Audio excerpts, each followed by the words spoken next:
Olemekezeka amayi ndi abambo, dzina langa ndine Bire Banda. Dzina langa ndine Bire Banda. Choyamba ndimafuna ndiyambe ndafotokoza ngati nkhaniyi ili yoona kuti mdziko muno tataya Attorney General kapena tinene kuti bambo Ralph Kasambala. Ngati zili zoona ndife okhudzidwa ndipo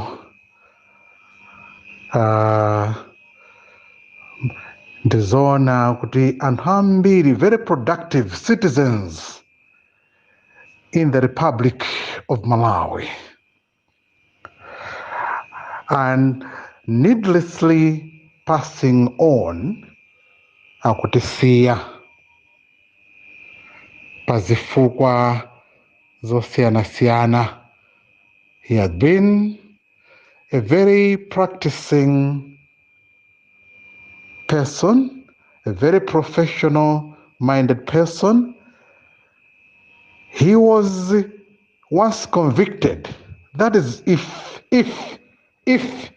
that is very true.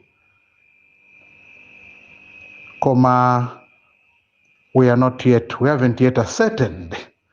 Koma ngati zili zoona, it's a great loss. Chifukwa chakuti yes, munthu amakhoza kukhala kuti adalakwitsa. Dziko lino can lose very productive citizens in this republic. Komabe tikadakonda kunena kuti mdziko muno chimene chikusowetsa mtendere ku dziko lino la Malawi, we have no government. Ndibwerenze, tilibe boma.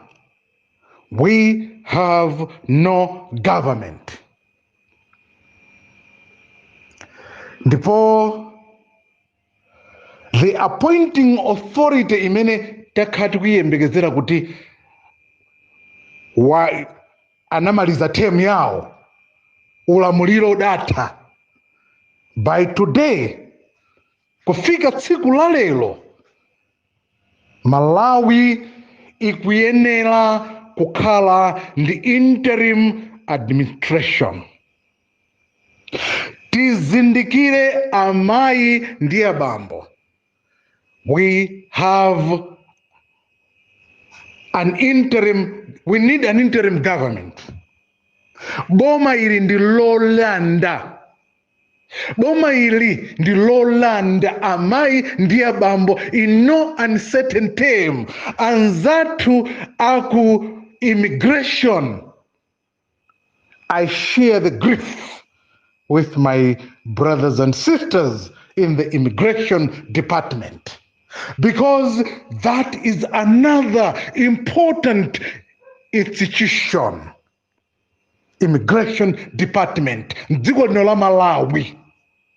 Kwina kulikonse, immigration imayenera kuti ikhala independent and discharge its duties responsibly, independently, without bias.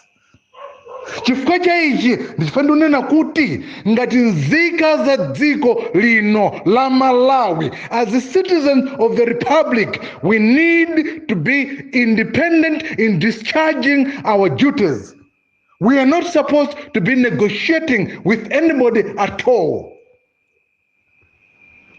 Malawi pamene tafika pano, amayi ndi abambo, we should not look left, right, forward, backward.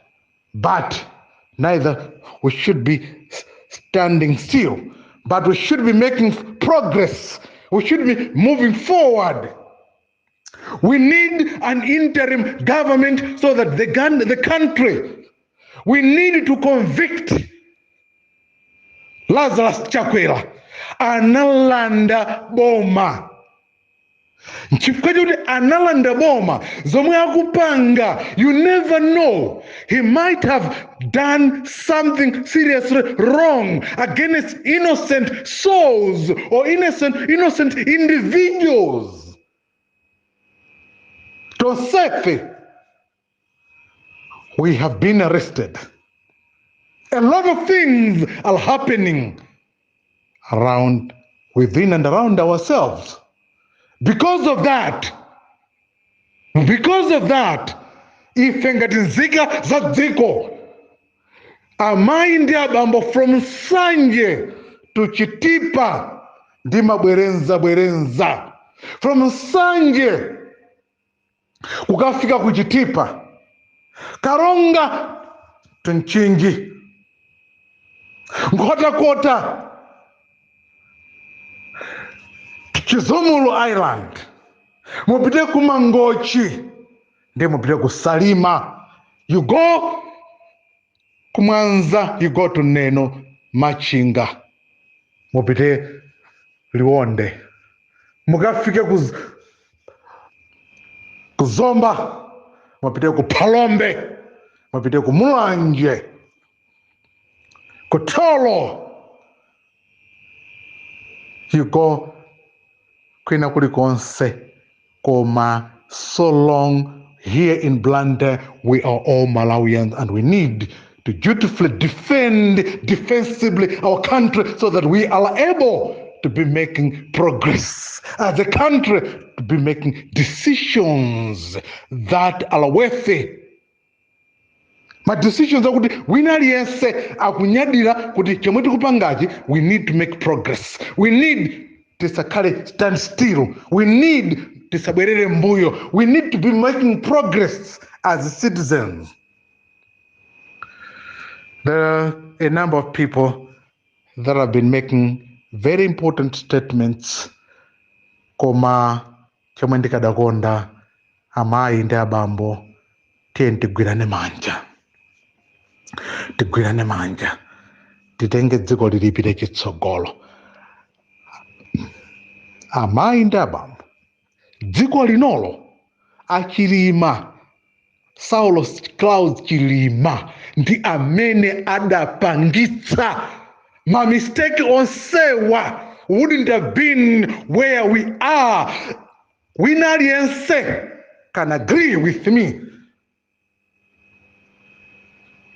Ndipo Mulungu achita nanu anthu inuyo, Saulo Claus Chilima, you are the one who mechanized it all. Muyerekeze Achilima kupitiliza this nonsense. God will punish you because it all borders on you. Ndinu amene munayambitsa ndipo mukudziwa where things started. Mulungu achita nanu. Because you are the one who identified Chakwera. You are the one who signed an agreement with Chakwera.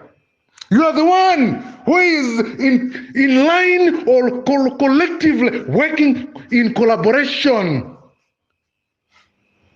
Ndianzana Saul Chakwera, Lazarus Chakwera. Kuyambira pa 21 mwezi wa Mei. Pa 21 mwezi wa Mei, Kenya ya Chakwera idata. Sitingama kambe za Kalumo. Kalumo is useless. He is nobody. And no one can talk about Charles Kalumo anymore. Period. Amayi ndi abambo, we are not going to be negotiating about Charles Kalumo. If it was not for Lazarus Chakwera, Charles Kalumo kadakhala ali pati. Where could he have been? Amainda abambo ine ndinokhudzidwa kwambiri, ndinosweka mtima pozindikira kuti dziko langa malo kuti lipite chitsogolo likubwerera mbuyo. Dziko langa momuti tizindikire, to be most decisive and making very, very decisive move or determined positions, wouldn't have been where we are. Would have been talking something different.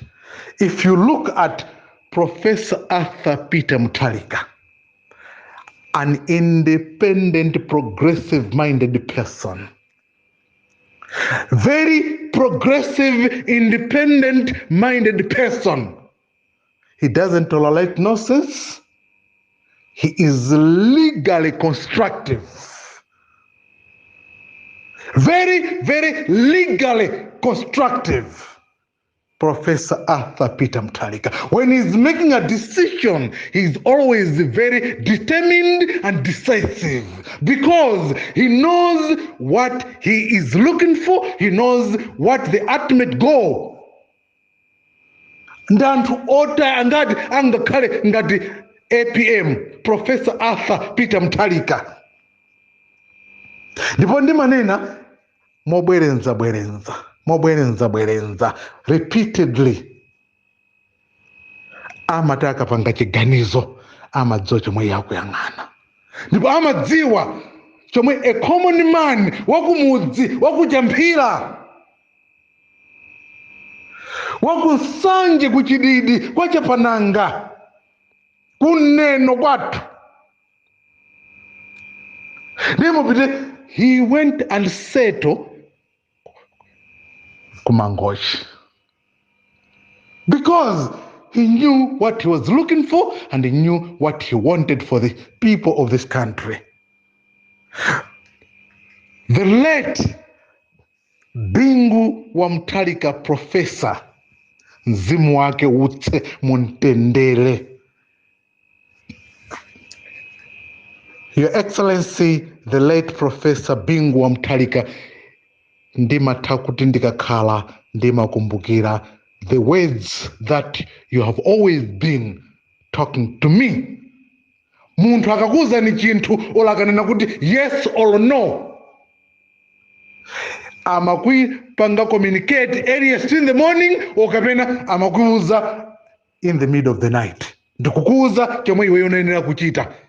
Ngati simunagwirizane, he will still revert to you. That's what the late Bingu wa Mutharika, mzimu wake utse muntendele, amadziwa chomwe munthu akudandaula ndi chomwe chikumuyeneleza munthu uyo. And chifukwa chimenecho, I felt so aggrieved we lost such kind of people. Ndipo izi ndikukuuzani apazi ndikunena zinthu zi straight from my heart, chifukwa chakuti adatisiya yes, koma amadziwa chomwe iye amafuna, amadziwa chomwe munthu wamba wakumudzi akufuna, amadziwa chomwe chikumuyeneleza munthu. Ndi anthu angati ameti makhala pansi ndikumayang'ana. Ndi chimene ndikufuna kutanthauza panopo, dziko linolo will never have one like the late Bingu Mutharika. And today, it's about time. We need to have an interim government. We need an interim government. Kindly, we need to restructure. Kuti tikhale ndi interim administration yomwe ingathe kukonza manyaka onsewa achotse onse amene akupanga zosayenereka, onsewa achoke. Pa 21 May, chifukwa chakuti takhala ndi interim administration ikadayendetsa zonsezi, ndi chifukwa chake ndikunena kuti National Assembly inayenera kukhala with a 3-day session, national Parliament not with Gotani Hara, not with anybody. Amenaja apite. We need to close all of them. All of Kapena. We don't need the entire parliament. We just need a 3-day session or Kapena. We need an interim government. That interim government will focus on the challenges, how we can provide mankhwala kudzipatala, how we can structure my salaries as punzitsi, how we can look into the packages and benefits of the teachers, how we can look into how we can to sort out the potholes. Amainda bambo. Death trap mene kumachitika miseumo. Kifoje ma potholes. Abusa Chakwera, you have never done that. You have never done that. And you can't, and you never do that. Malawians, tivale dzirimbe. Zimeti kunenazi mukumanga anthu moseneleka wire nire. When this country was supposed to look into what best can be done. Look at the police officers. Amene mugwamanga and you are kumapanga deport and post kumalo osiana siana chifukwa chakuti asakusokoneze. Why? You are a convict. Reverend Chakwera, you are a convict. Ndipo ineyo, whether I live or not, Mulungu adzachita nanu. Mulungu adzachita nanu. Abusa Chakwera, Mulungu achita nanu. Malepera to resign within 2 years. Mudakanika. And mpaka na pano, we cannot be talking anything good. Ndipembe, Right Honorable, Atupere Muluzi, ndakhala ndikukuyankhula, my colleague and brother. Think about a common Malawian. Care kwa anthu amene dandaula amalira tsiku ndi tsiku. Amenewo asamalireni. Ndi abale, ndi anansi, ndi alongo. Akunkhatabe, akumzuzu, akukaronga, akulikoma, chizumulu. Amene ali ku Rumpi, amene ali ku Edingeni, ku Kasungu, Nchisi, amene ali ku Salima, Karonga, katipite kwina kulikonse kuno ku Blantyre, ugo kulowashire. The entire Washile anthu akujanyika kulowa shire akusowa mtengo ogwira maloma kuti munthu utsogoleri bwenzi kumene paja kutamangidwa madamu abwino ndi kumawetedwa kumapangidwa ng'ombe zambiri ndi mbuzi. Ndi ndani amene anapanga chinthu chokuti cholozeka except Malemu Sidikimia, mzimu wake utse mumtendere, ndi bambo wake komanso abwenzi ndi anansi akulowashire. Even those that are in Salima, ngakhale madera osiyanasiyana. Bwenzi dziko lino litapita chitsogolo. Tionani kwathu ku Managesi kunali Zipatso Association kumene kuja. Malawians, I could have said more, but I feel sorry for my country. Tikadalima zambiri kumene kuja komanso kuli maminlos komanso mopite madera osiyanasiyana. There are quite a lot of resources zimene tikhoza kuteteza ndi kuthandiza dziko.